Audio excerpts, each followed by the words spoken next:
It is actually a really nice model, so we could end the review here. But it does have a little problem, so perhaps we should take a closer look.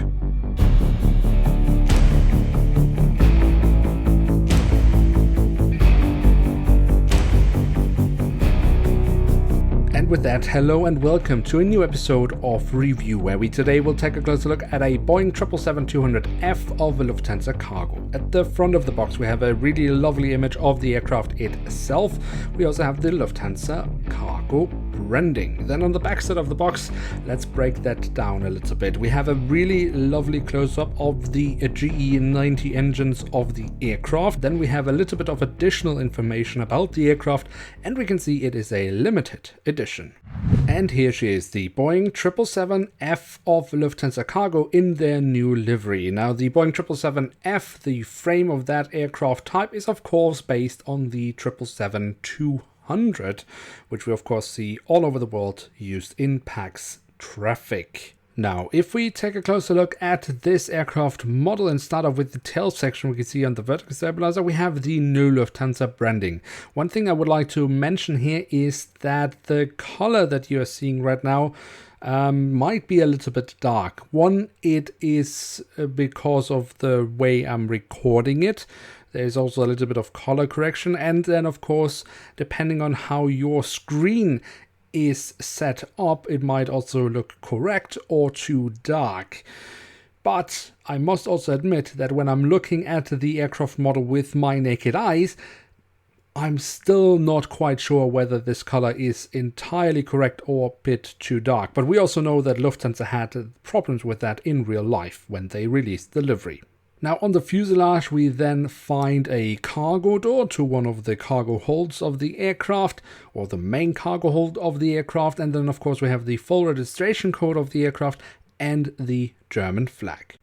At the tail of the aircraft we then also have some really nice detailing around the APU exhaust.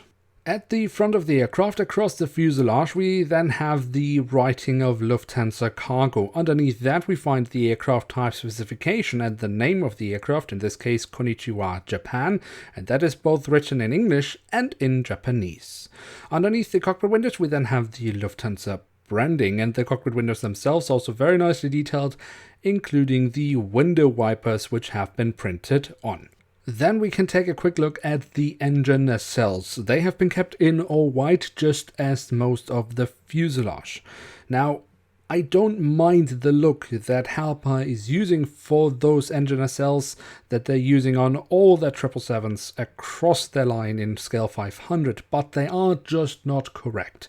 The GE90 engines are simply longer than what Herpa is doing here. Not by much, I give them that, but they are just not true to scale, which is a little bit annoying. Still, they do look nice, but it is an important part of the aircraft, and I don't think Herpa is getting that detail right. If we look into the engines from the front, however, that looks rather nice with the engine fan blades.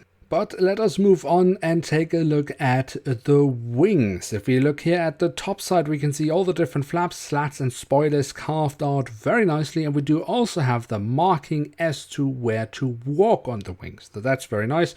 The underside of the wings also look rather decent in my opinion.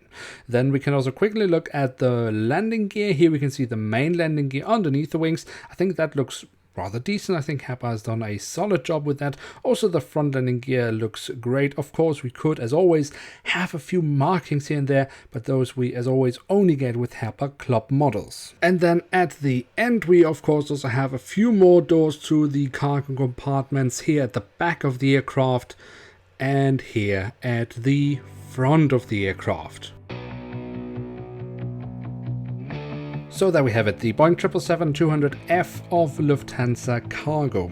Overall, I think it is a really nice aircraft model. The print quality is excellent and the physical details are also great. The only things I'm not entirely happy with are, as always, the engine nacelles. That is a common problem with all 777s of Herpa Wings in scale 500, as I mentioned. And the coloring of the new Lufthansa blue. I mean, it's not really a new issue because actually all Lufthansa models have that, at least from Herpa Wings. And of course, we know that Lufthansa had the issue in real life as well. And overall, it is just a very difficult color to take pictures of or to film and to be represented correctly when you see it on a screen. So I might just be nitpicking here. Perhaps you have an opinion on that. Has Herpa Wings managed to get the Lufthansa color right or not? Let me know in the comment section below. Now with that, we have reached the end of today's episode. If you have enjoyed the video, then don't forget to leave a like. That would be very much appreciated. Of course, if you are new around here, why not hit subscribe? That would be absolutely awesome. With that, I'd like to say thank you so much for watching. Hope to see you soon again. I'm checking out, and bye.